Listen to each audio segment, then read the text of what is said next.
जय हिंद दोस्तों, आप सभी का आर्यन स्टडी सेंटर में स्वागत है। आइए आज हमारे पास एक क्वेश्चन है, उसको सॉल्व करते हैं।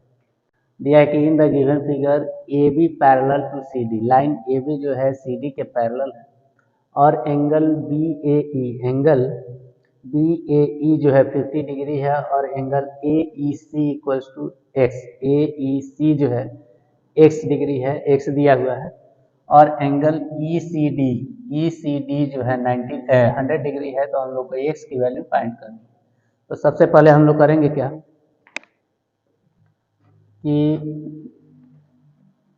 ये जो दोनों ए बी और सी डी लाइन है आपस में पैरेलल हैं, तो हम लोग एक ऐसी लाइन ई से होते हुए खींचेंगे, ई से होते हुए एक ऐसी लाइन खींचेंगे जो ए बी और सी डी के पैरेलल हो, ए बी और सी डी के पैरेलल हो।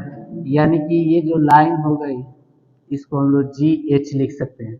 तो जी एच जो लाइन है सी डी के भी पैरेलल है और ए बी के भी पैरेलल है। तो मान लीजिए कि दो लाइनें हैं, ये दोनों आपस में पैरेलल हैं, तो पैरेलल लाइनों के ये ट्रांसवर्सल जो होते हैं, ये ट्रांसवर्सल है और ये को इंटीरियर एंगल है, को इंटीरियर। तो ये वाला मान लीजिए कि ये ईसी लाइन है, क्या है, ईसी है। तो ईसी है तो यहाँ पे ये दोनों एंगल जो बन रहे हैं इसको हम लोग 1 और 2 मानते हैं।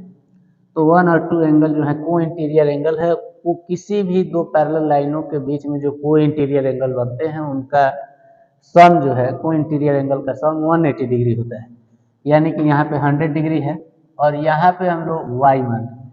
तो उस तरीके से हम लोग लिखेंगे कि y plus 100 equals to 180 degree by co interior angle. ये देखिए कि को इंटीरियर एंगल ये दोनों हैं, तो ये दोनों आपस में इन दोनों को जोड़ने पे 180 डिग्री आ रहा है। तो यहाँ से हम लोग अगर 100 को उधर ले जाए घटा दे रहे हैं तो y बराबर हम लोग के पास 80 आ जाएगा। y की जो वैल्यू हो गई 80 हो गई। तो यहाँ पे हम लोग 80 अब लिख सकते हैं। अब देखिए दोस्तों, अब हमने फिर से दो पैरेलल लाइन खींची है और ये वाला ट्रांसवर्सल यहाँ पे E हो गया और A हो गया। तो यहाँ पे 50 होगा और ये भी को इंटीरियर एंगल ही है। तो ये जो एंगल हो गया ये x प्लस 80 हो जाएगा। ये पूरा यहाँ से यहाँ तक जो एंगल है x प्लस 80 हो जाएगा। तो इन दोनों को जोड़ने से हम लोग को 180 डिग्री आना चाहिए। तो फिर से हम लोग लिखते हैं कि 50 plus x plus 80 equals to 180 degree. अब फिर से हम लोग को इंटीरियर एंगल लिख सकते हैं, ठीक है। अब इन दोनों को 80 और 50 को ऐड करके हम लोग उधर ले जाकर के घटा सकते हैं। तो x इक्वल्स टू 180 और माइनस 80 और 50 हम लोग का 130 हो जाएगा और घटा देंगे हम लोग तो x इक्वल्स टू 50 डिग्री आ जाएगा। यानी कि हमने प्रूव कर दिया है कि x डिग्री जो है 50 डिग्री होगा। अब आइए एक और मेथड हम लोग इसी को सीखते हैं। ये हम लोग का पहला मेथड था, इसको देख लीजिए एक बार अच्छे से, और एक दूसरे मेथड से हम लोग इसी क्वेश्चन को फिर से सॉल्व करेंगे।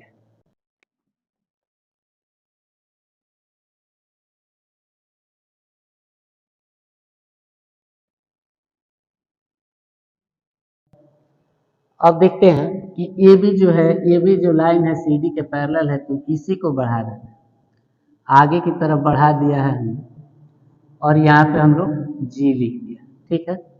और इसी लाइन जो है इसी को हम लोग बढ़ा देते हैं। अब देखिए तो ये जो एंगल बन रहा है यहाँ पे, ये एंगल और ये एंगल जब ए बी पैरेलल थी सी डी के, तो ए जी भी पैरेलल होगी, ए जी भी पैरेलल होगी सी डी के, क्योंकि ए बी पैरेलल है, पैरेलल थी सी डी के, ठीक है ना। और जब ये लाइन इसके पैरेलल होगी तो ये पूरी लाइन भी इसकी पैरेलल होगी। तो अब आते हैं कि जब दो लाइनें आपस में पैरेलल होती हैं तो उनके करस्पॉन्डिंग एंगल आपस में इक्वल होते हैं। तो ये 100 है तो ये भी 100 ही होगा। तो हम लोग लिख सकते हैं कि एंगल ई और यहाँ पे एच लिख देते हैं, E H G equals to 100 degree by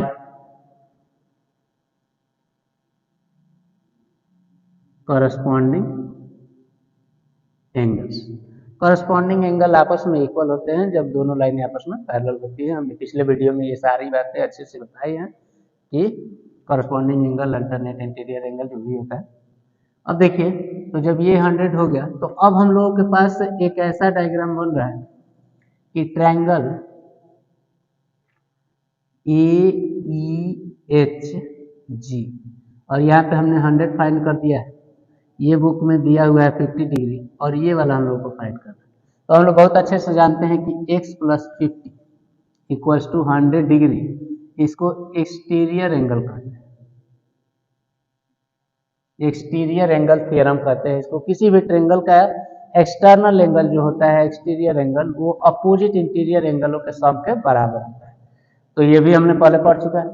तो यहाँ से जो 50 है प्लस है, इधर प्लस है तो उधर जाकर माइनस हो जाएगा। तो x इक्वल्स टू 100 में से हम लोग 50 को घटा देंगे, यानी कि x की जो वैल्यू होगी 50 होगी। अब आप लोग बताएंगे आपको पहला मेथड अच्छा लगा है या दूसरा, कमेंट में करके बताइएगा। जय हिंद।